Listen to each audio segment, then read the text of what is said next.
Prontinho, queridos. Agora sim, oficialmente, né? Boa noite a todos aí. É, Lembrando, né? O nosso final de aula da semana passada, nós finalizamos a parte de cálculo, né? Do exercício exemplo do terminal de granel sólido. E o último cálculo que nós fizemos foi o de capacidade de movimentação do chip loader. Deixamos ele na unidade de veículos por hora, né? Hoje a gente vai finalizar o exercício. Em termos de cálculo, ele já foi concluído. O que nós vamos fazer agora é unificar esses valores e fazer uma análise. E através dessa análise, chegar a, a uma visão, né? Então, eu vou compartilhar minha tela com vocês aqui.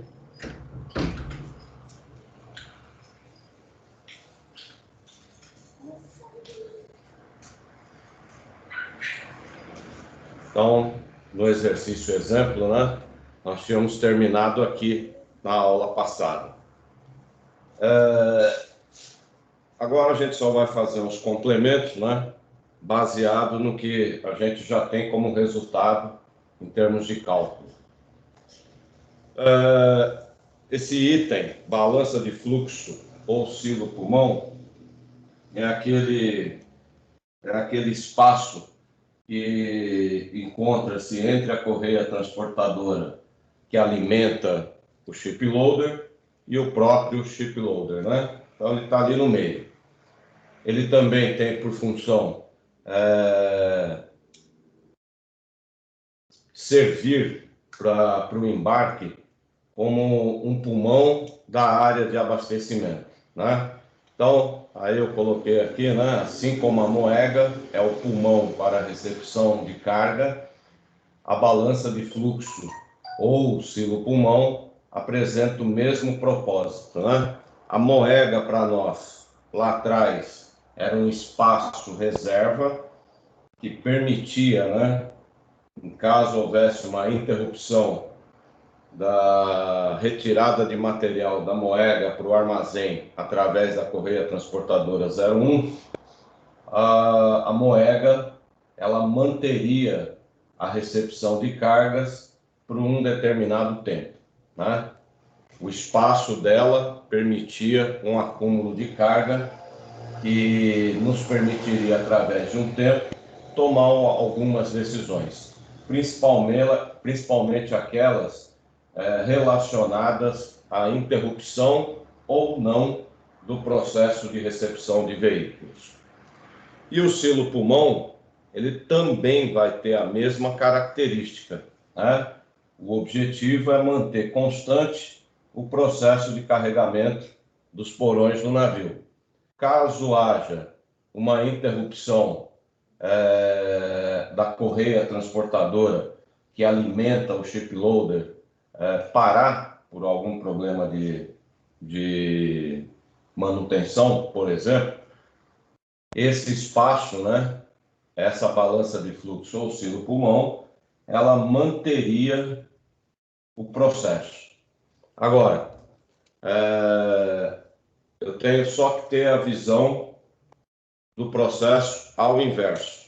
Enquanto na moega, a moega é um espaço reserva, significa dizer que o objetivo é que a moega receba o fluxo de carga e direcione rapidamente para a correia transportadora que retira.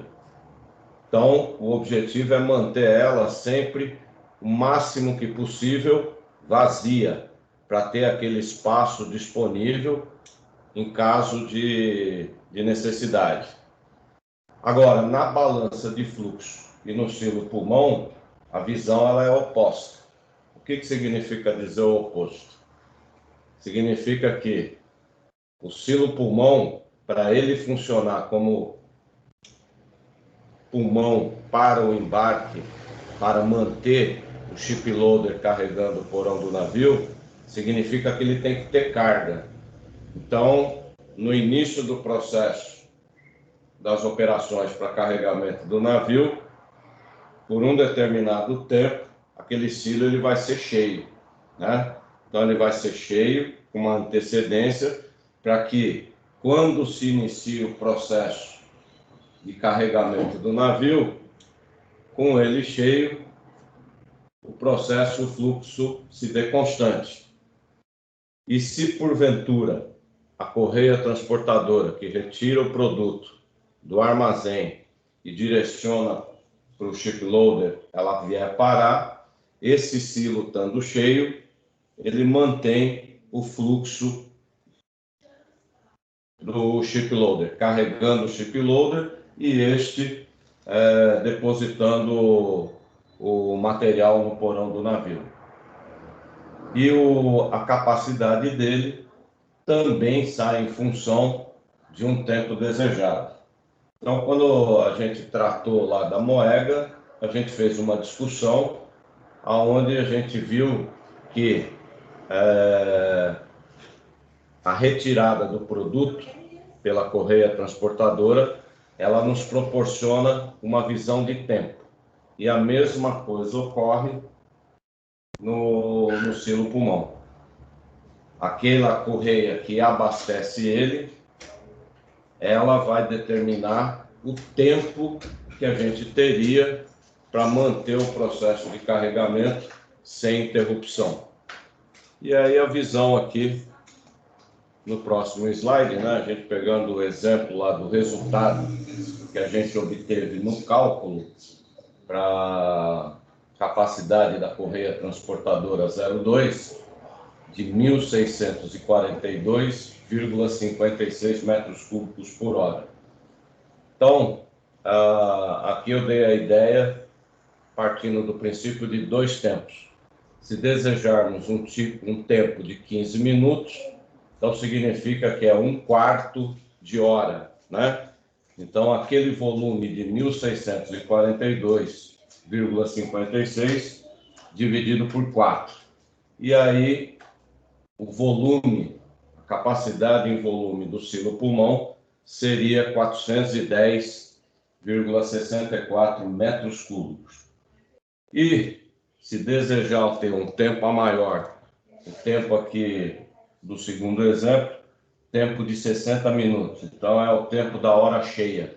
O tempo da hora cheia é o tempo da vazão da correia transportadora, 1.642,56, porque é ela que abastece.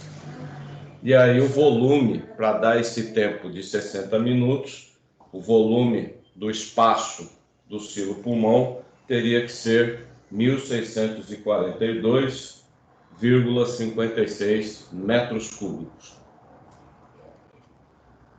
Pergunto para vocês. Oi, pode falar. Boa noite. Dá para você minimizar essa janelinha que está em cima do slide para a gente poder enxergar? Minimizei ela agora. Obrigada.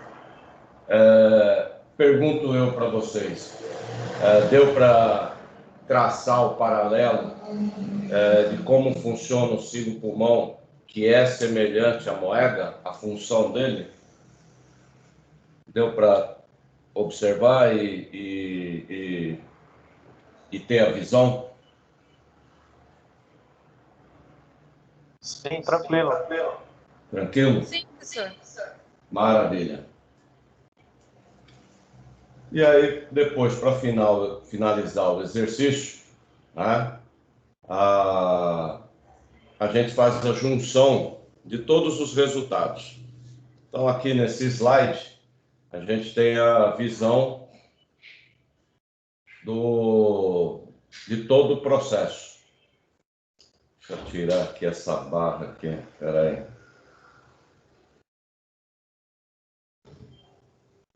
A barra não ficou legal.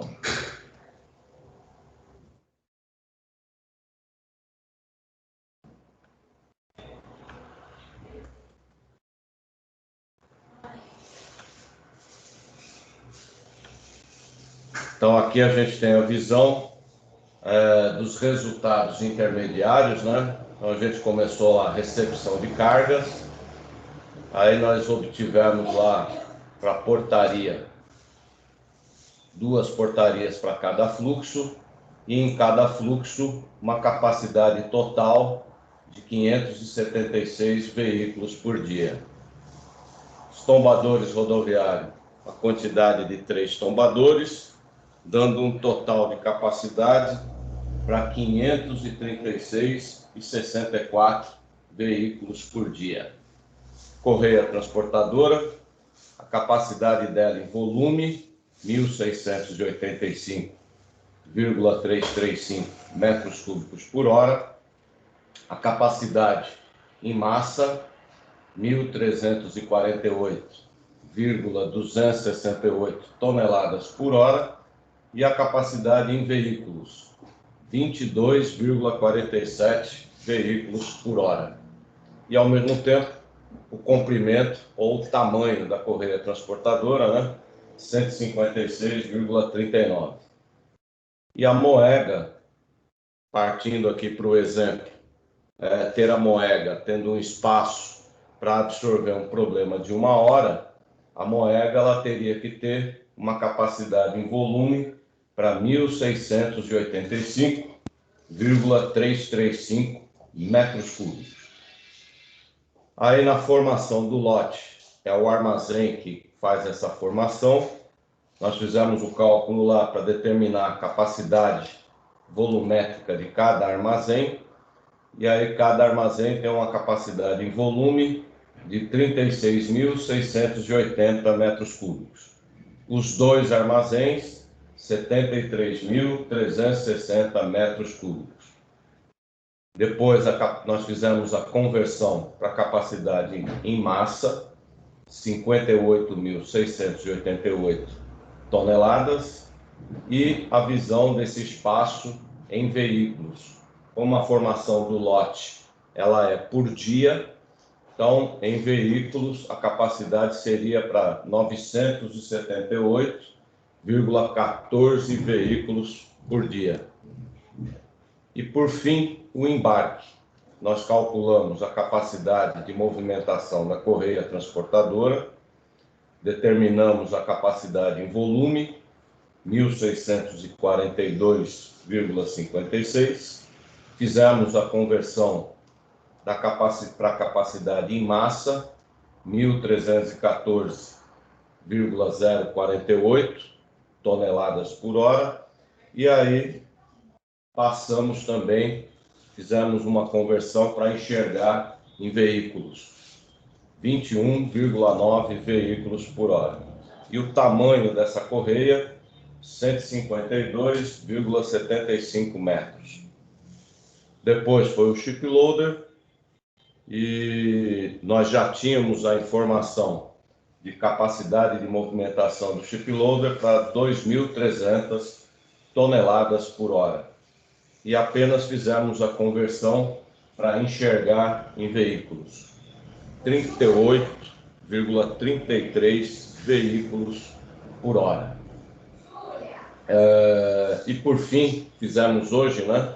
Discutimos no início da aula, agora há pouco, o silo pulmão, né? E assim como a moega, ele é um espaço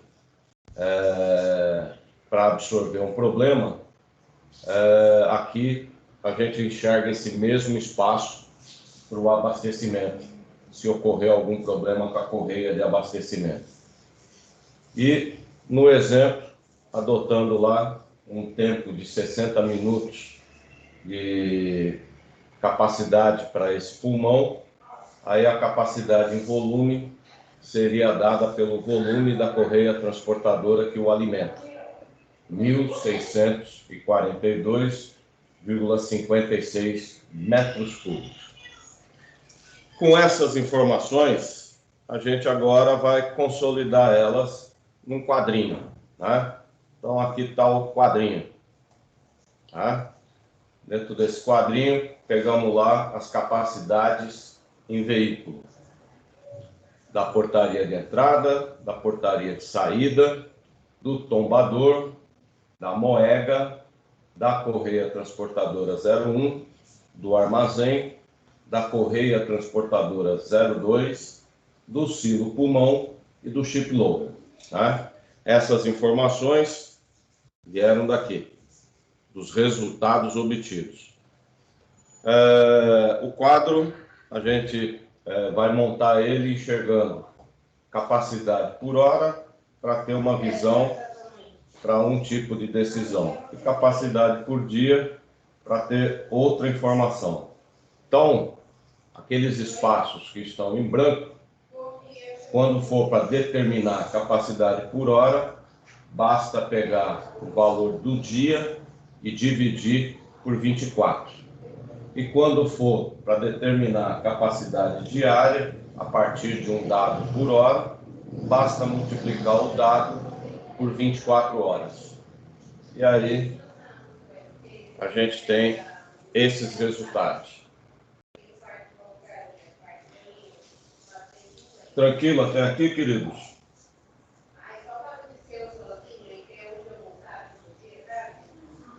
Alô? Tranquilo? Sim, professor. Maravilha. Então, com esses dados consolidados, agora a gente tem uma pergunta, né? A pergunta é essa: quem é o gargalo do sistema? E aí eu já coloco aqui uma definição para gargalo. Gargalo é algo que restringe, né? Dentro do sistema produtivo, eu tenho que ter o conhecimento daquele setor ou daquele equipamento que restringe a capacidade de movimentação da empresa como um todo. Então, eu tenho que olhar para esse quadro e observar quem é que está restringindo a movimentação interna dentro do terminal. E a partir desse equipamento ou desse setor que está restringindo, os demais equipamentos terão as suas velocidades equacionadas a partir desse. Então, pergunto eu para vocês, no nosso exercício exemplo, quem é o setor ou o equipamento que está funcionando como restrição deste processo aqui? Correia transportadora. Cortou o seu microfone, não deu para pegar 100%. A correia transportadora 02? Correia transportadora 02. 02. Isso, é ela mesmo. Tá? Ela tem o menor valor de capacidade, então é ela que vai determinar o balanceamento de produção do terminal. Através dela, a gente determina todas as operações que vão ocorrer internamente. Então, num segundo quadro, identificado o local gargalo, né? Então, num segundo quadro, a gente, através desse valor, a gente vai ter esses resultados, né? Capacidade nominal de movimentação do terminal. Então, na primeira linha, eu tenho lá a capacidade nominal por hora, 21,9. Esse 21,9 veículos por hora vai ser justamente o valor que eu vou utilizar para poder montar, junto com a origem da carga, o tamanho do comboio de veículos que deve vir em direção ao terminal. Aí, o valor de capacidade nominal por dia, 525,60. Esse valor, 525,6 veículos por dia, vai ser o meu limite para agendamento diário junto à autoridade portuária. Então, no caso aqui do agendamento diário, esse valor seria arredondado para baixo. Então, o meu limite ele seria 525 veículos por dia. Essa vai ser a quantidade de veículos que a autoridade portuária ela vai liberar para que o terminal faça de agendamento junto a ela, para permitir o fluxo de entrada na zona primária do porto. Tranquilo até aqui, queridos?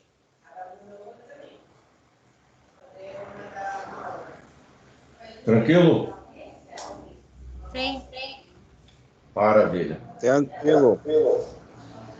Maravilha. Aí, com o valor diário, multiplica por 30, e aí a gente tem a capacidade de movimentação mensal. Aqui do lado, em vermelho, né, no quadrinho vermelho, em letra branca, o total de veículos por mês foi multiplicado pela capacidade média do veículo, que é 60 toneladas, né? E aí a gente obteve que a capacidade de movimentação mensal, 946.080 toneladas. Esse é um dado de espaço. Significa que com esse valor, a área de vendas do terminal, ou a área de captação de serviços, né, do terminal junto ao mercado, é o que ele vai buscar para preencher as movimentações mensais do terminal. Então, ele vai buscar carga a partir desse dado mensal. E o outro é um dado estratégico, né, para planejamento de longo prazo, que é a visão da capacidade anual de movimentação de carga, que é 11.352.960 toneladas por ano. É através desses dados que eles começam a acompanhar junto às previsões, né, que o Ministério da Agricultura vem fazendo anualmente, verificando se o espaço que ele tem vai ser o suficiente para as safras futuras. E observando esses dados de previsão das safras futuras, com o dado que ele tem de capacidade de movimentação anual, permite ao terminal verificar de longo prazo se existe ou não necessidade para investimentos, né? Aumento de capacidade, seja adquirindo um equipamento, seja aumentando algum espaço na sua área interna. Beleza, queridos?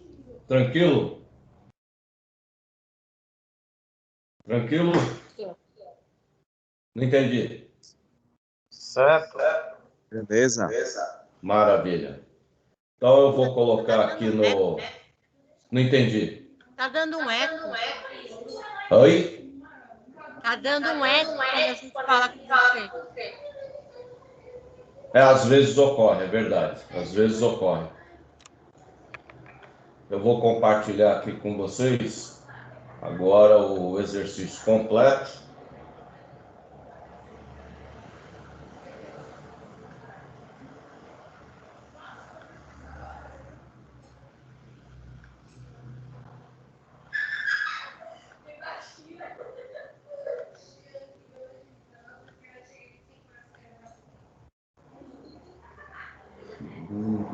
Não.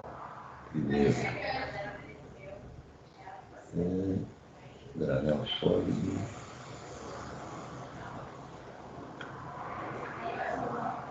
Então eu vou colocar aqui no chat, ó, está carregando.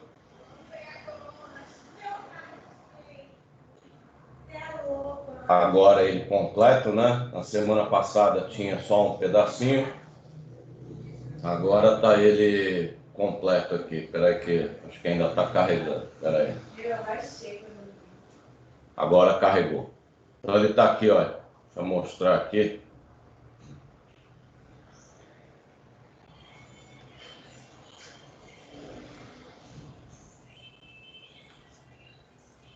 Está carregado aqui, ó. Resolução do exercício exemplo.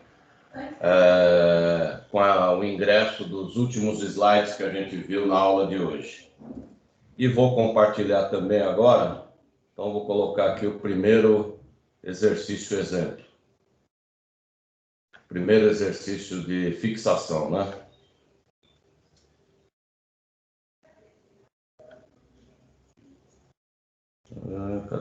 Cadê? Exercício de fixação número 1.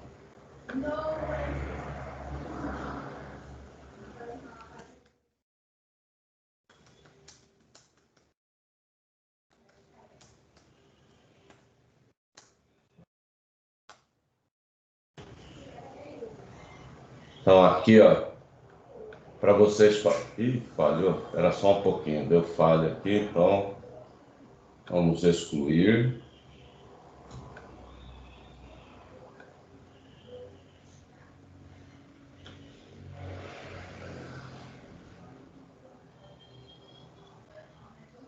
Mas carregou e ele está dando falha. Agora foi, tá aqui. Exercício de fixação número 1. Resolução do exercício exemplo. Ele abriu. Exercício exemplo.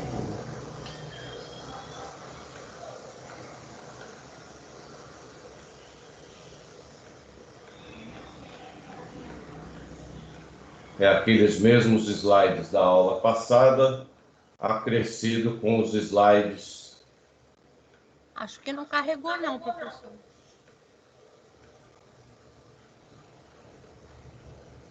Eu consegui fazer o download aqui, peraí. Deixa eu dar o excluir. Falha aí, ó, tá vendo? Falha ou enviar. Deixa eu dar o excluir aqui, só para ver. Carregar de novo. Será que é porque ele não é grande? Não, ele não é pesado. Já teve arquivo maior de aula, que é quase 1 gigabyte. Às vezes é a conexão que é uma porcaria, é Freud. Ainda mais nesse horário aqui.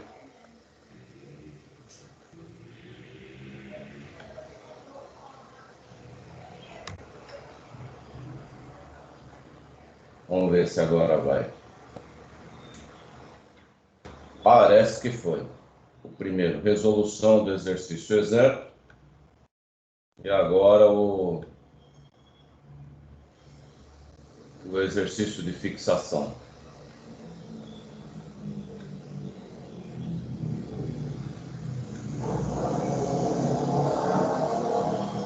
Agora foi. Você está carregando no chat ou nos arquivos? Eu carreguei aqui em geral e ele está lá disponível também em arquivos. Quando acessa arquivos, aí vai ver que ele está aqui, ó. Arquivos, exercício de fixação número 1 e resolução do exercício exemplo. Então eu tenho duas formas de acessar. Aí indo lá em geral e depois arquivos. Ou aqui na postagem. Em geral, tenho acesso para ele também. O exercício exemplo é esse aqui, ó. Eu vou abrir ele aqui. Ele é semelhante o exercício de fixação, ele é semelhante ao exercício exemplo.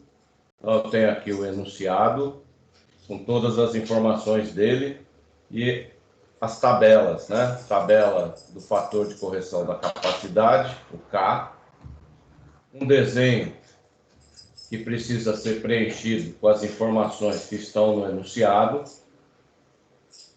e a tabela de ângulos para poder fazer a identificação do intervalo do ângulo. Né? Professor, com licença. Não entendi. Só tá aqui, a explicação do exercício exemplo está na aula anterior e o de fixação será hoje? Eu estou passando hoje, isso. Passando hoje para vocês fazerem. Certo? Tá jóia, obrigada. Certo. Então, queridos, eu vou deixar para vocês aí essa aula, para vocês tirarem dúvida comigo com relação à resolução, e eu vou fazer um plantão, né? Vou até escrever aqui no quadro branco, sábado, plantão.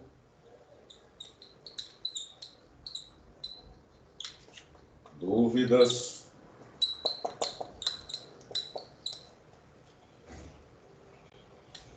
Exercício.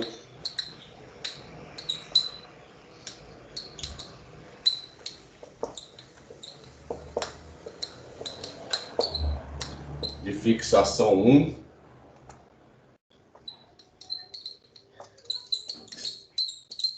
Terminal de granel sólido. Aí o plantão, deixa eu pegar lá o horário da professora lá.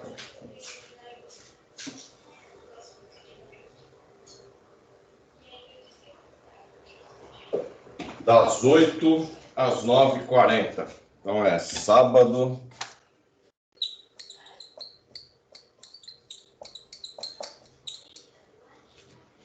Sábado é dia 12.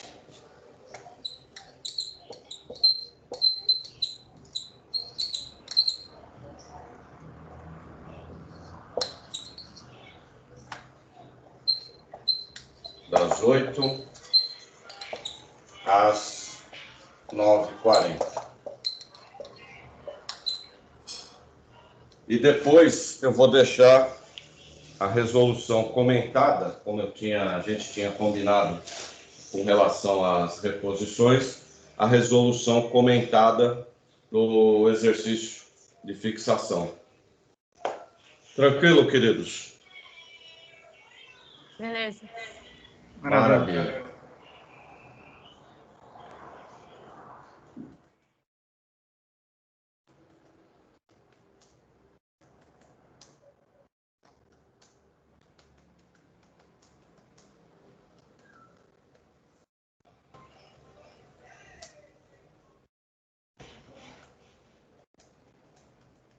Ô, mestre, esse exercício será necessário implicar no Não Teams? entendi.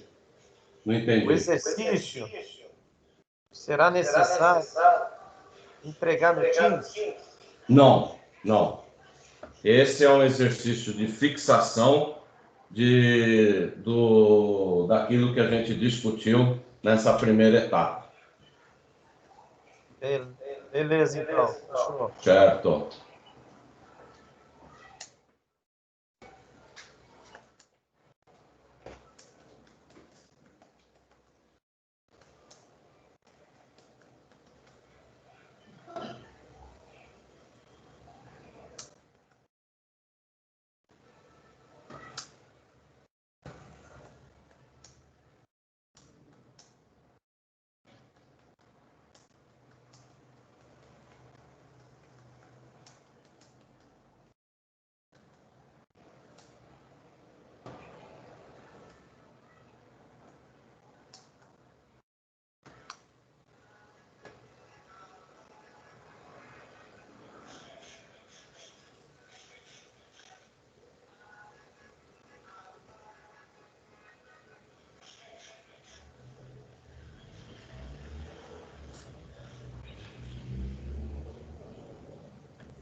Professor?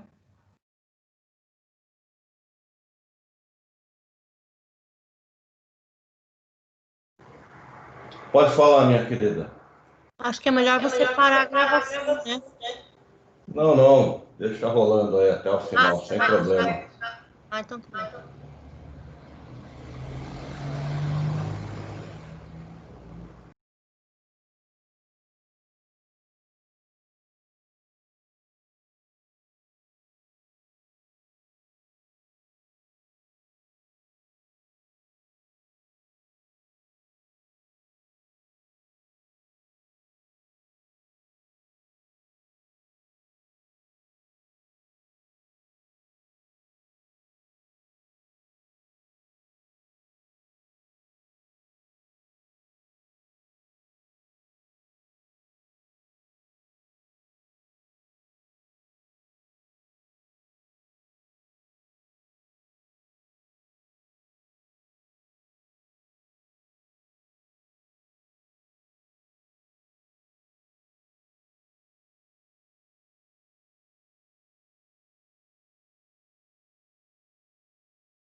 Estou vendo aqui, Andréia. Deixa eu só entender a sua pergunta.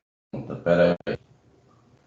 O arredondamento é sempre para cima, meu anjo, independente do valor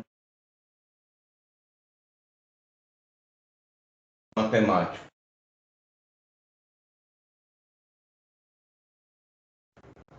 A gente tem matemática para a área de administração. Andréia, está me ouvindo? A internet aqui deu uma pane seca. Está me ouvindo, Andréia? Sim, escutei. Arredondamento Beleza. sempre acima. Independente do valor matemático que der, em administração, você sempre deve observar qual é o impacto daquele valor. No nosso caso aqui, ele se trata de uma quantidade de equipamentos. Então, se você tiver 2 equipamentos, em algum momento você vai deixar de fazer alguma operação. Então, arredondamento para cima, você vai ter uma certa ociosidade, mas com certeza você sempre vai cumprir a programação que está sendo colocada. Beleza? Perfeito, professor. Obrigada. Maravilha.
Fala, meu brother. Estou vendo aqui, jornada útil 24 horas, isso.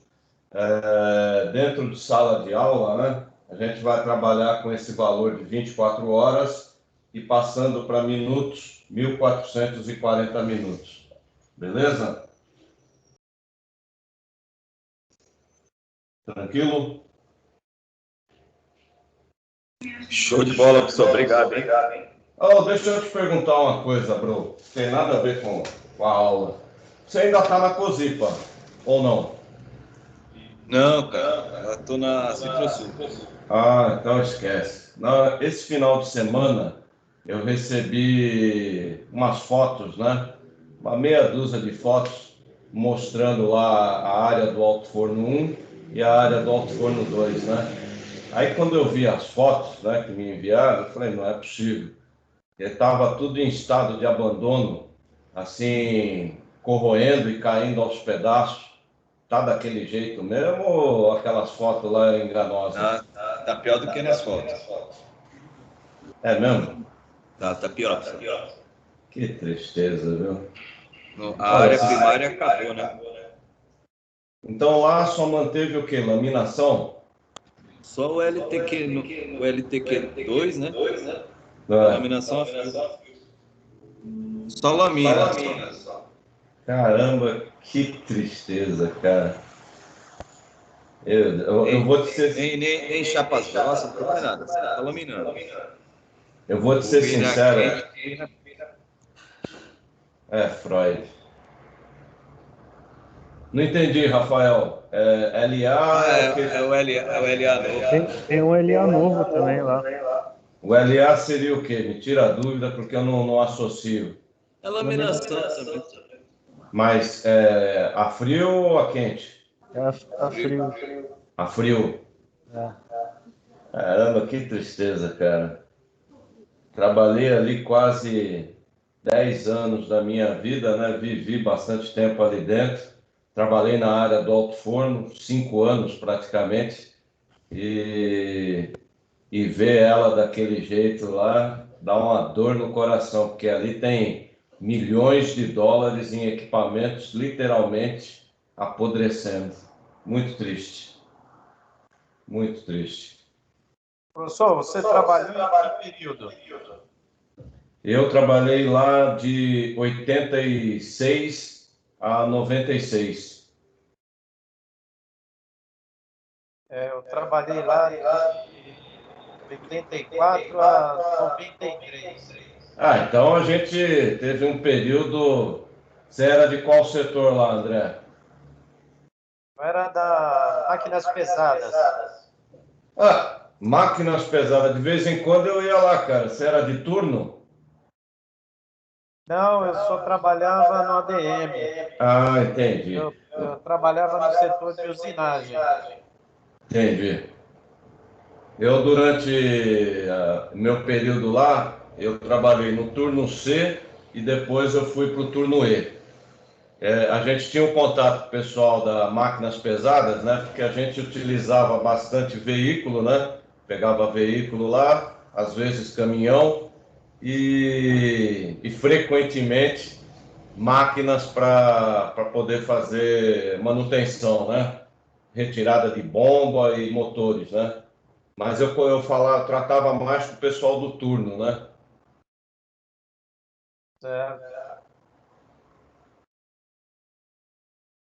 Pegamos ainda um pedacinho dela se revitalizando, né, André? Quando eu trabalhei lá, ela ainda era estatal. Você, 93 é que foi 93, né, que foi o ano da privatização? Isso, ela, em 93, ela lançou o primeiro PDI. Isso. Aí eu saí nesse PDI. O meu pai saiu nesse daí, nesse primeiro, final de 93. Ele saiu nesse. E vou te ser sincero, cara, eu quase saí em 93, porque o dinheiro, no meu caso, né, o dinheiro para mim era muito grande. E aí eu ainda resolvi, eu fiquei mais 3 anos. Aí eu fui sair em 96, o valor já era bem menor, já bem menor mesmo. Mas faz parte.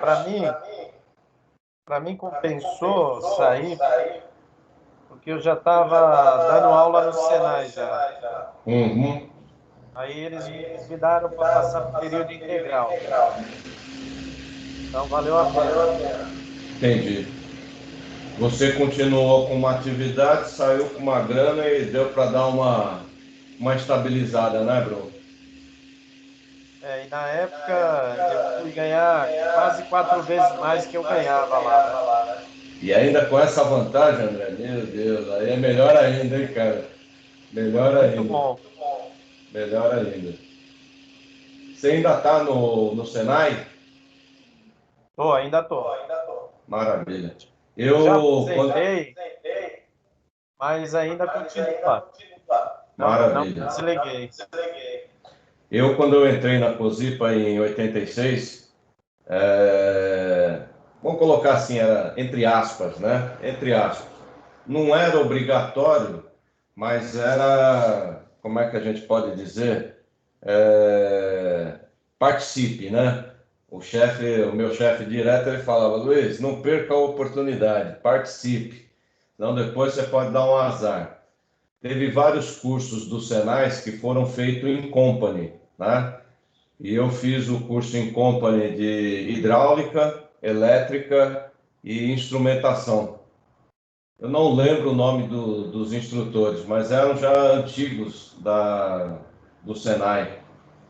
Foram cursos maravilhosos. Posso dizer que ajudaram assim na minha evolução dentro da empresa. E muito. Foi lá no centro de treinamento, né? Lá no centro administrativo da Cosipa, isso. O instrutor de hidráulica deve ter sido o Carlão. De nome, cara, é Freud. A minha cabeça não me ajuda. 54 anos ela não está me ajudando. Mas não é difícil, cara, porque o pessoal lá era muito gente boa. Cara, eu tive uma boa formação no segundo grau, né? Física e química foram, assim, bem explorados na minha formação. Mas quando eu tive aula com esses caras de hidráulica, instrumentação elétrica, nossa, foi maravilhoso. Abriu a cabeça assim de uma forma maravilhosa. E principalmente porque eu trabalhava com aquilo direto, né? Que era movimentação de líquidos, né? E combustíveis. Então foi uma passagem maravilhosa com esses cursos aí. E o pessoal lá era muito gente boa. Era época boa, né? Foi uma época boa.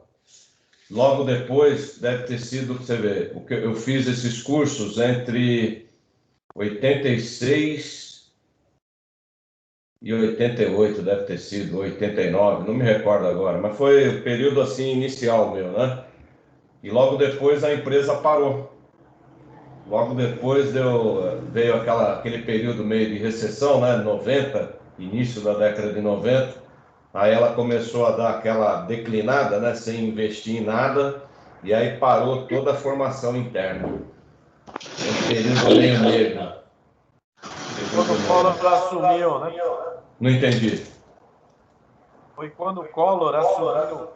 Isso, exatamente. Foi nesse período aí. Aquele processo lá foi dolorido. Meu Deus do céu. A gente estava literalmente vendo a empresa se degradar dia a dia. Não tinha dinheiro para nada. Para mantê-la operando era triste. E para fazer manutenção, meu Deus do céu, cara. A gente fez cada manutenção ridícula lá que dava até dor de dizer que a gente era eletricista ou mecânico.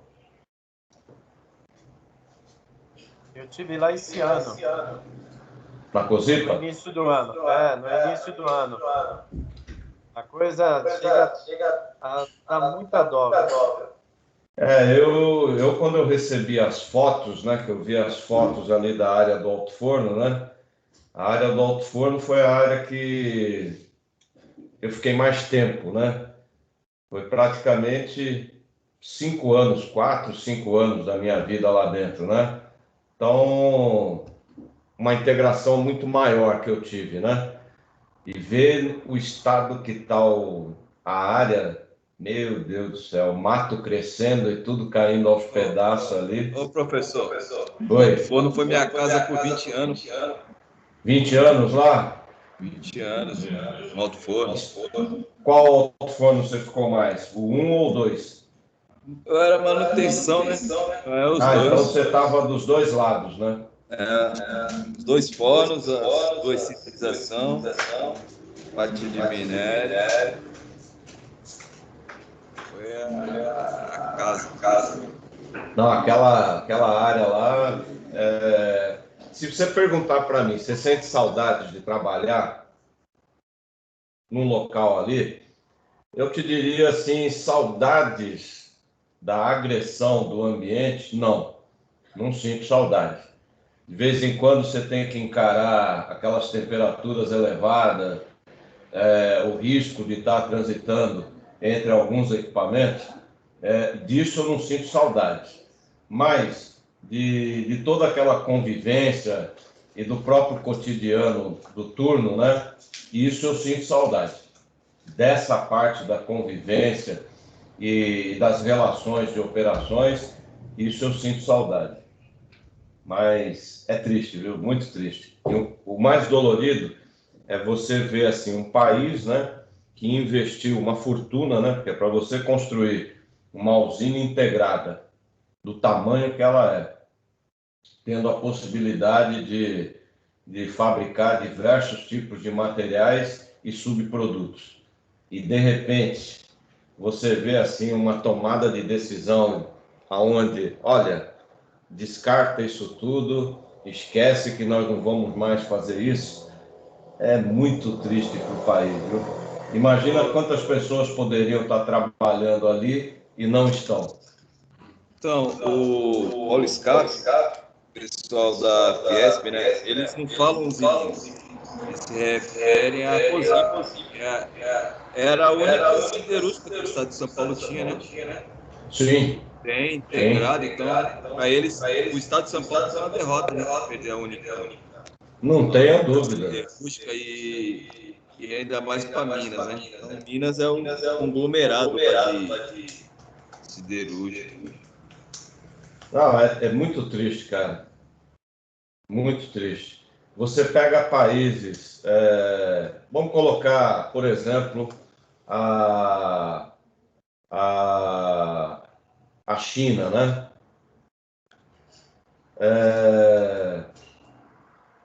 É um país que investiu massivamente na indústria pesada, né?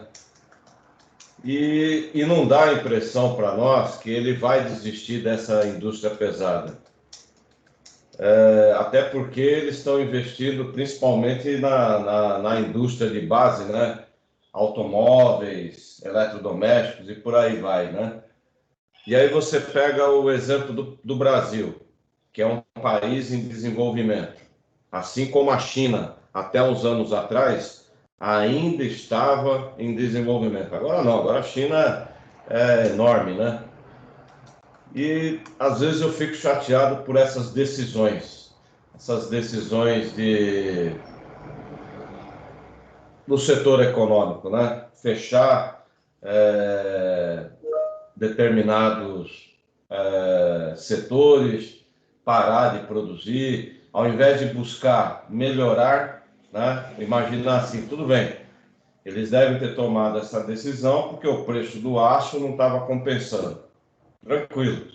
Mas eu acho que antes de tomar uma decisão assim desse porte, de fechar uma fábrica e cortar posto de trabalho, eu acho que daria para ter um estudo de forma a melhorar o ambiente de produção, para tornar ele competitivo. Eu acho que caberia, né? Professor, eu fui numa palestra que foi com... Lembra do Grupo Siderbras, né? Sim. O estatal. O presidente acho que era o Omar, foi até presidente da Uzi Minas. Isso foi no ano 2000, pessoal, era novinho. O Omar que foi nosso presidente, você está falando? Isso, pô. Tá. Ele chegou e isso no ano 2000. Eu era novo de casa e ele falou que a China estava em construção de 80 laminadores. Sabe o que é esse número? No ano 2000, 80 laminadores. Uhum. No Brasil, tinha média de 8. Bons, né? E ele falou que no ano de 2008 era a previsão desses 80 laminadores darem partida. Ou seja, 2008 para cá, a China dominou o mundo. Eles se prepararam durante anos, fabricaram os laminadores, deram partida e dominaram no aço. E nós não fizemos a nossa parte, né? A gente deixou a coisa passar batido. Mas o problema aí, professor, foi que alguns governos não sobretaxarem a importação do aço que vinha da China. Porque eles compram o minério, produzem e vendem mais barato do que as nossas siderúrgicas. Eu até entendo a tua colocação e sei que isso realmente ocorre, mas, cara, se a gente olhar, se a gente pegar outros exemplos, outros setores econômicos, a gente vê que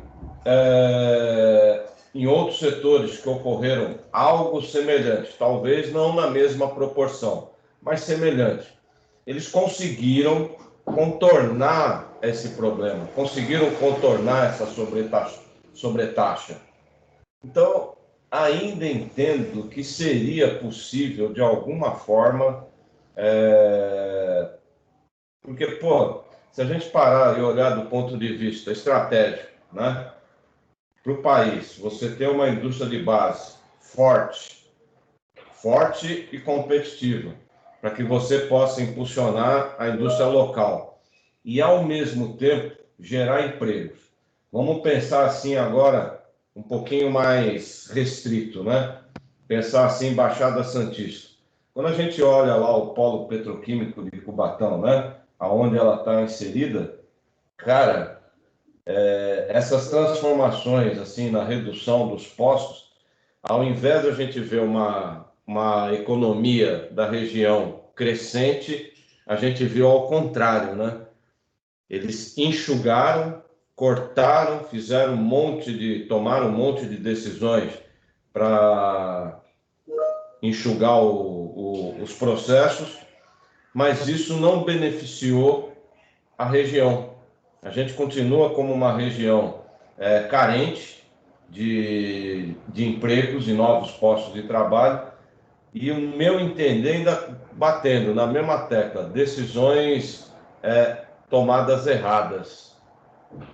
E aí, cara, eu acho que poderia ter ido por um outro caminho. Não chegar fecha tudo.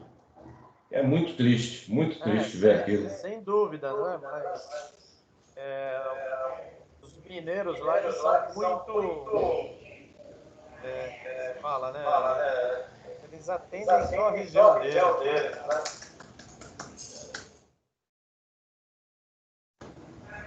Freud, pior que a verdade.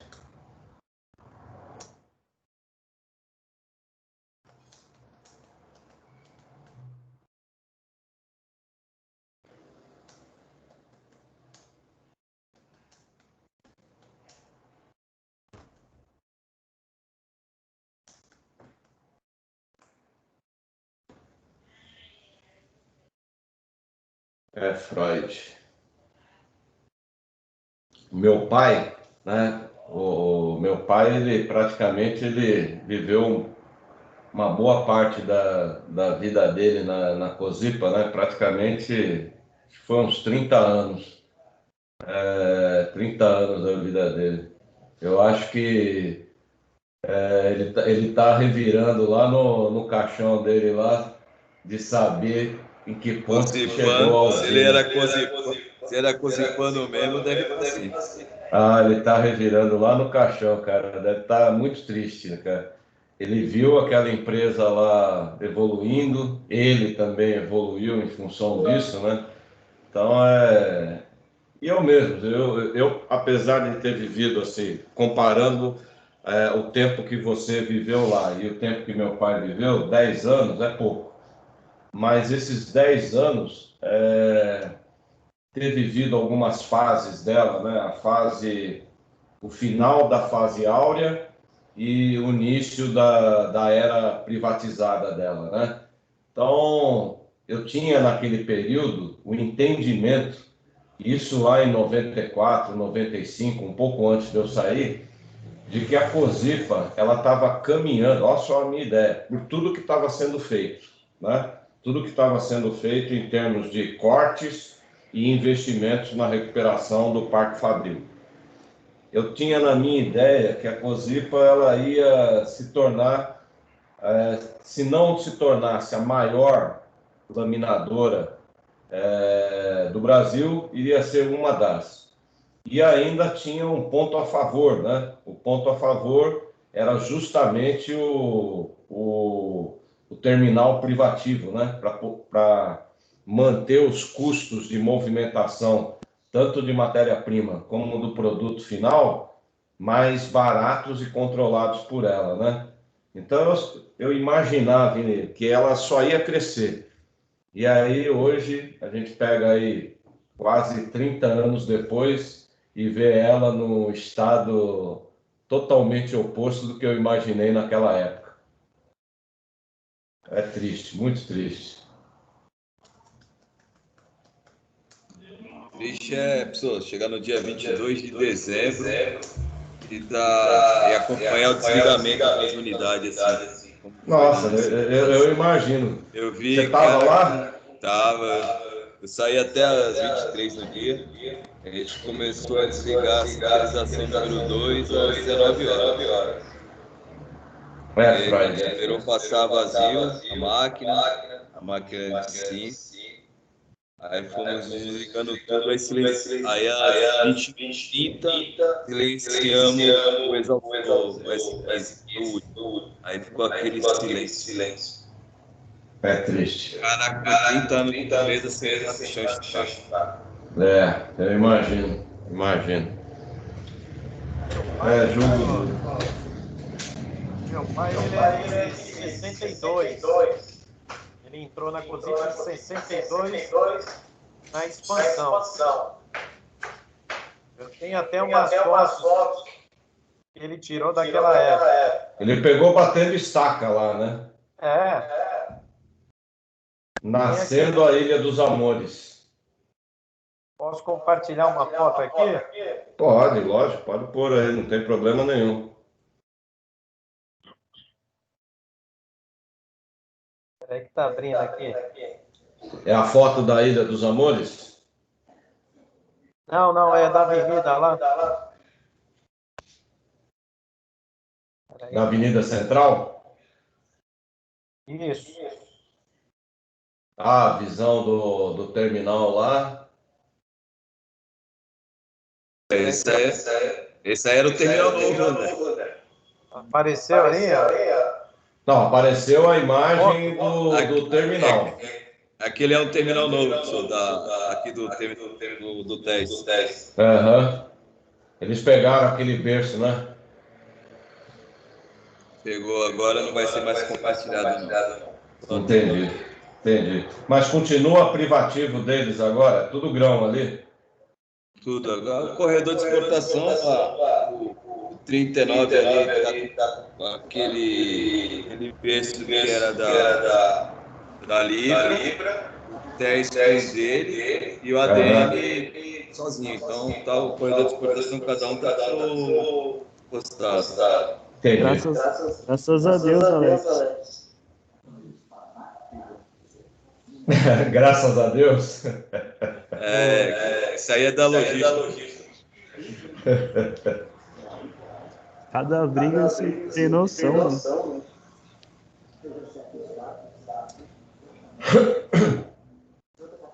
Apareceu a foto da Avenida Central lá? Não, a foto da Avenida Central não. Posta ela aqui no chat. Isso, posta ela no chat e aí eu abro ela aqui. Pessoal, vou sair, tá bom? Beleza. Beijo em Boa todos noite. vocês aí. Valeu.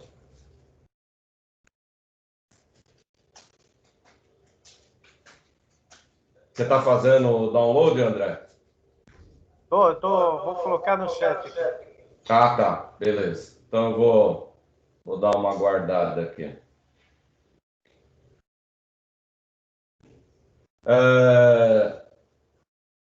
Enquanto você está compartilhando aí, André, deixa eu só finalizar com os demais da classe, né? Aí eu fico esperando a foto aqui no chat. Queridos, então nós já estamos aqui no final da aula, né? 20h35.